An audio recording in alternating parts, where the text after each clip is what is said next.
क्या आपने कभी ऐसा महसूस किया है कि दरवाज़ा बंद करने के बाद भी बार-बार जाकर चेक करना पड़ता है? हाथ धो लिए फिर भी मन कहता है अभी गंदे हैं, या कोई बुरा ख़्याल आता है और आप डर जाते हैं कि ये सोच मेरे दिमाग में आई कैसे? वेलकम दोस्तों, आज मैं आपसे एक ऐसी मानसिक समस्या के बारे में बात करने जा रहा हूँ, जिसे लोग अक्सर कहते हैं, अरे ये तो ज़्यादा साफ-सुथरा रहता है, या इसे तो हर बात में डाउट रहता है। लेकिन सच्चाई ये है कि ओसीडी कोई आदत नहीं है, कोई पागलपन नहीं है, बल्कि एक साइंटिफिक मानसिक बीमारी है। और सबसे ज़रूरी बात, ओसीडी का इलाज पॉसिबल है। आज के इस वीडियो में मैं आपको बताऊंगा ओसीडी सच में क्या है, दिमाग में ये कैसे बनता है, और सबसे ज़रूरी, इससे बाहर कैसे आया जा सकता है। इस वीडियो को आखिर तक सुनिए, क्योंकि हो सकता है ये आपकी ज़िंदगी का सबसे ज़रूरी वीडियो हो। तो सबसे पहले ओसीडी क्या है? दोस्तों, ओसीडी का पूरा नाम है ऑब्सेसिव कंपल्सिव डिसऑर्डर। इस बीमारी के दो मुख्य हिस्से होते हैं, ऑब्सेशन और कंपल्शन। ऑब्सेशन एक ऐसा ख्याल जो बिना इजाजत आपके दिमाग के अंदर घुस आता है। यह कोई वहम नहीं है, ये एक चीखती हुई फिक्र है जो तब तक शांत नहीं होती जब तक आप कुछ कर ना ले।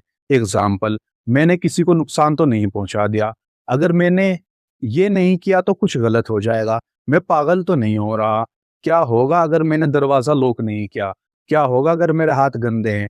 और फिर शुरू होता है कंपल्शन। उस डर को कम करने के लिए किया गया एक काम, जैसे हाथ धोना, एक बार, दो बार, 10 बार, स्विच चेक करना, प्रेयर दोहराना या नंबर गिनना, चीजों को एक खास सीक्वेंस में रखना, गॉड से बार बार माफी मांगना, लोगों से रीएश्योरेंस मांगना कि मैं ठीक हूं या नहीं। आप जानते हैं कि ये इरेशनल है, आपका दिल जानता है कि हाथ साफ है, ताला बंद है, पर वो डर कहता है एक बार और, वरना कुछ अनर्थ हो जाएगा। और डर की बात मानने के बाद थोड़ी देर के लिए आराम मिलता है, लेकिन फिर वही डर और वही चक्र। और यही है ओसीडी का लूप। पहले विचार आता है, फिर चिंता आती है, फिर कंपल्शन, फिर जब आप वो काम कर लेते हो, फिर थोड़ी देर की राहत, लेकिन फिर वही विचार वापस आता है। ओसीडी के बारे में एक जरूरी सच्चाई और इस पूरे वीडियो की सबसे जरूरी बात यह है कि ओसीडी उस चीज पर हमला करता है जिसकी आप सबसे ज्यादा परवाह करते हैं। अगर आप परवाह करते हैं सुरक्षा की, तो नुकसान पहुंचाने वाले विचार आएंगे। अगर आप परवाह करते हैं विश्वास की, तो धार्मिक ओसीडी होगी। अगर आप परवाह करते हैं मेंटल हेल्थ की, तो पागल होने का डर सताएगा। अगर रिश्ते की परवाह करते हैं, तो रिलेशनशिप ओसीडी होगी। और दोस्तों, याद रखो कि बुरे लोग बुरा होने की चिंता नहीं करते, सिर्फ अच्छे लोग बुरा होने की चिंता करते हैं। दोस्तों, ओसीडी के विचार आपके करेक्टर को नहीं दिखाते। ओसीडी के विचारों का मतलब ये नहीं है कि आप वैसा करना चाहते हैं। ओसीडी के विचारों का मतलब ये नहीं है कि आप खतरनाक है। असल में ओसीडी सबसे ज्यादा अच्छे, सेंसिटिव, जिम्मेदार लोगों पर हमला करता है। आप जितना ज्यादा परवाह करते हैं, उतना ही ज्यादा ओसीडी आपको निशाना बनाता है। मैं आपको एक असली जिंदगी का एग्जाम्पल बताता हूँ। एक 22 साल के स्टूडेंट को एक विचार आता है, क्या होगा अगर मैं अचानक अपना कंट्रोल खो दूं और किसी को चोट पहुंचा दूं।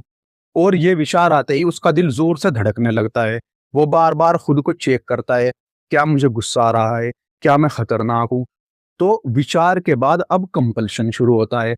वो चाकू से बचता है, वो अकेले रहने से बचता है, वो घंटों गूगल पर सर्च करता है। लेकिन यहाँ पैराडॉक्स ये है कि जितना ज्यादा वो सुरक्षित महसूस करने की कोशिश करता है, उतना ही ज्यादा वो फंसता जाता है। लेकिन दोस्तों, ये उसकी ओसीडी है, ये खतरा नहीं है। एक एग्जाम्पल है सफाई वाला ओसीडी।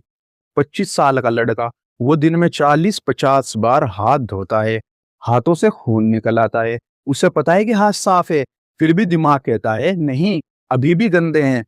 तो ये ज्यादा सफाई नहीं है, ये ओसीडी है। एक होती है रिलेशनशिप ओसीडी, बार बार दिमाग में सवाल आना, क्या मैं अपने पार्टनर से सच में प्यार करता हूँ या करती हूँ, क्या यही सही इंसान है, अगर इससे बेहतर कोई और मिल गया तो।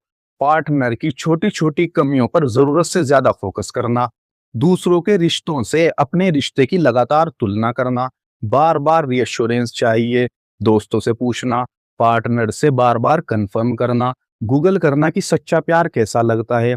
रिश्ते में होने के बावजूद एंजाइटी, गिल्ट और कंफ्यूजन महसूस होना। अब जरूरी बात समझो, ये विचार आपकी सच्ची फीलिंग्स नहीं है। ओसीडी में दिक्कत प्यार की कमी नहीं, बल्कि एंजाइटी और ओवर थिंकिंग होती है। जितना ज्यादा इन विचारों को फिक्स करने की कोशिश करते हो उतना ये बढ़ते हैं।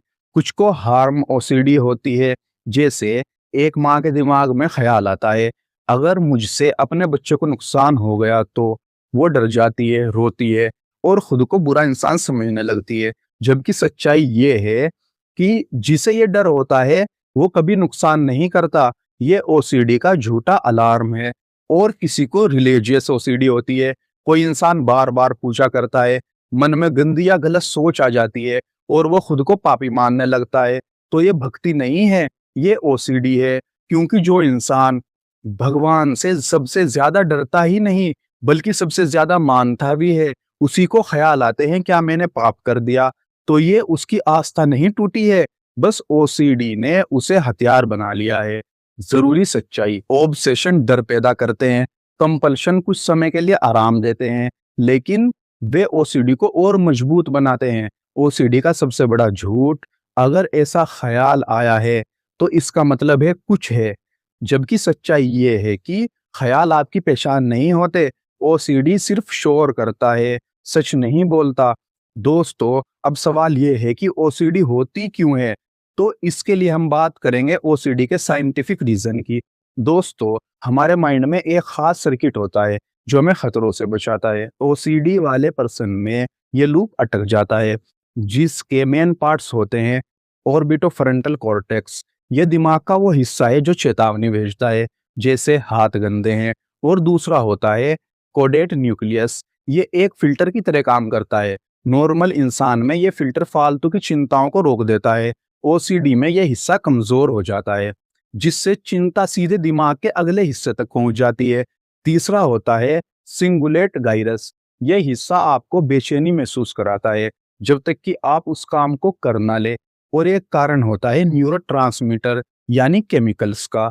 वैज्ञानिकों का मानना है कि ओसीडी का मुख्य कारण सेरोटोनिन नाम के केमिकल की कमी है। सेरोटोनिन हमारे मूड और चिंता को कंट्रोल करता है। जब इसकी क्वांटिटी कम होती है तो दिमाग डर के मैसेजेस को ठीक से प्रोसेस नहीं कर पाता, जिससे इंसान एक ही विचार को बार बार दोहराता रहता है। मतलब दिमाग बिना वजह खतरे का अलार्म बजाता रहता है, जैसे खतरा, कुछ गलत हो जाएगा, अभी ठीक करो, और इंसान बार बार वही काम करता है ताकि अलार्म बंद हो जाए। लेकिन अलार्म बंद नहीं होता बल्कि और तेज हो जाता है। यही ओसीडी का लूप है। और कुछ लोगों में ओसीडी होने की वजह जेनेटिक्स भी होती है। अगर परिवार में किसी को ओसीडी, एंजाइटी या डिप्रेशन रहा है तो रिस्क बढ़ जाता है। इसका मतलब यह नहीं कि आने वाली पीढ़ियों को जरूर होगा, बस पॉसिबिलिटी ज्यादा होती है। और कुछ को ओसीडी स्ट्रेस और ट्रॉमा की वजह से भी होती है, जैसे बचपन का डर, ज्यादा सख्त परवरिश या अचानक बड़ा तनाव जैसे एग्जाम, जॉब या किसी खास को खो देना।